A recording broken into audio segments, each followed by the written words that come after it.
नमस्कार, आप देख रहे हैं न्यूज़ फॉर नेशन और मैं स्वाति पांडे आपके साथ। बिहार के आईजी और वरिष्ठ आईपीएस अधिकारी विकास वैभव ने कुछ दिनों पहले ही अपने पद से तबादले के लिए उन्होंने अर्जी दी थी और इतना ही नहीं, अवकाश की भी उन्होंने अर्जी दी थी।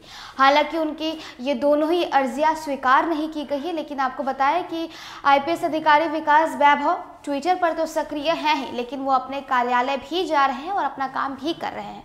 दरअसल आईपीएस अधिकारी विकास वैभव ने कहा था, एक चिट्ठी लिखी थी उन्होंने, 4 पन्नों की चिट्ठी लिखी थी और लिखकर कहा था कि जिस पोस्ट पर मैं हूँ, जिस पद पर मैं हूँ, यहाँ मुझे मेंटल हैरेसमेंट यानी मानसिक प्रताड़ना दी जा रही है और मैं अपने पद से ट्रांसफ़र लेना चाहता हूँ, मैं अपने पद से मुक्ति चाहता हूँ, मेरे जान को भी खतरा है। उन्होंने ये तक बात भी कह दी थी, लेकिन आपको बताएं कि उनकी इस अर्जी को अभी तक स्वीकार नहीं किया गया है, ना ही उनके अवकाश की अर्जी को स्वीकार किया गया है, ना ही उनके तबादले की अर्जी को स्वीकार किया गया है। और आपको बताया आईपीएस विकास वैभव अपने कार्यालय भी जा रहे हैं। हालांकि वो ट्विटर पर भी एक्टिव है, लगातार उनके ऑफिशियल ट्वीट आ रहे हैं और साथ ही साथ वो अपने कार्यालय भी जा रहे हैं। गृह रक्षा वाहिनी एवं अग्निशमन सेवा के डीजी शोभा अहोटकर पर गाली देने का आरोप लगाने वाले आईजी विकास वैभव मंगलवार को भी कार्यालय कक्ष में बैठे। एक दिन पहले उन्होंने डीजी के अधीन काम नहीं करने को लेकर गृह विभाग अपर सचिव को पत्र लिखा था, तबादले या अवकाश स्वीकृति करने की मांग की थी। इस बीच मंगलवार को भी वे ट्विटर पर सक्रिय रहे। बिना किसी पर कटाक्ष के संस्कृत में लिखे श्लोक का उन्होंने हिंदी अनुवाद भी किया है।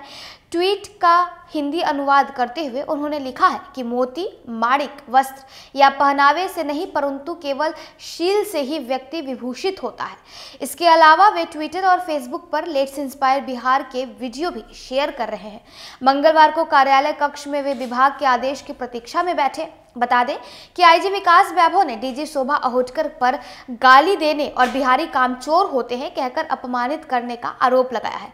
ट्विटर पर भी उन्होंने अपनी पीड़ा व्यक्त की थी, खुद को मानसिक रूप से परेशान बताते हुए 2 माह अवकाश की मांग की थी। इसके बाद डीजी ने आईजी के खिलाफ अनुशासनिक कार्रवाई करने की पत्र लिखी और आपको बताया, इस पर गृह विभाग ने विकास वैभव से स्पष्टीकरण की मांग की है। अवकाश आवेदन निरस्त होने के बाद आईजी ने गृह विभाग अपर सचिव को पत्र लिखकर डीजी शोभा अहोटकर के अधीन एक दिन काम करने में खुद के लिए खतरे की घंटी बताई। इतना ही नहीं, आपको बताते चले कि आईपीएस अधिकारी विकास वैभव के समर्थन में सोशल मीडिया और लगभग बिहार के हर जिले के लोगों ने समर्थन दिया और उन्हें समर्थन मिला। मंगलवार की शाम पटना के कारगिल चौक पर गुरु रहमान और सैकड़ों की तादाद में छात्रों ने विकास वैभव के समर्थन में शांतिपूर्ण विरोध मार्च निकाला। गृह रक्षा वाहिनी की डीजी के खिलाफ सरकार ने कार्रवाई की मांग भी की। शिक्षाविद गुरु रहमान ने कहा कि सवाल सिर्फ विकास वैभव को अपशब्द बोलने का नहीं है, यह पूरे बिहार के लोगों का अपमान है। बिहारवासी इसे सहन नहीं करेंगे। कहा कि विकास वैभव वास्तव में बहुत ईमानदार अधिकारी हैं और उनके जैसा अधिकारी बिहार में होना हम सब के लिए गर्व की बात है।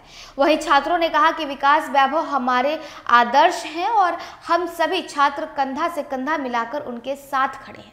तो देखिए, डीजी शोभा अहोटकर के अधीन काम न करने की उन्होंने आवेदन दी थी। उन्होंने कहा था कि मुझे मेरे पद से मुक्ति चाहिए क्योंकि इस पद पे मुझे मानसिक प्रताड़ना मिल रही है, बिहारी कामचोर हैं और बिहारी कहकर मुझे अपमानित किया जा रहा है। लगातार उन्होंने ये भी ट्वीट कर कहा था कि मुझे मेरी डीजी मैडम से लगातार ताने सुनने को मिलता है, गाली सुनने को मिलता है, मुझे मेरे पद से मुक्ति चाहिए। उन्होंने आपको बताया, उन्होंने 60 दिन यानी 2 महीने के लिए अवकाश का भी आवेदन दिया था और साथ ही साथ अपने पद से मुक्ति का आवेदन दिया था। हालांकि उनकी ये आवेदन को अभी तक स्वीकृत नहीं किया गया है, जिसके बाद आईपीएस विकास वैभव अपने कार्यालय में अभी भी जाते हैं और अपना कार्य उसी ढंग से कर रहे हैं।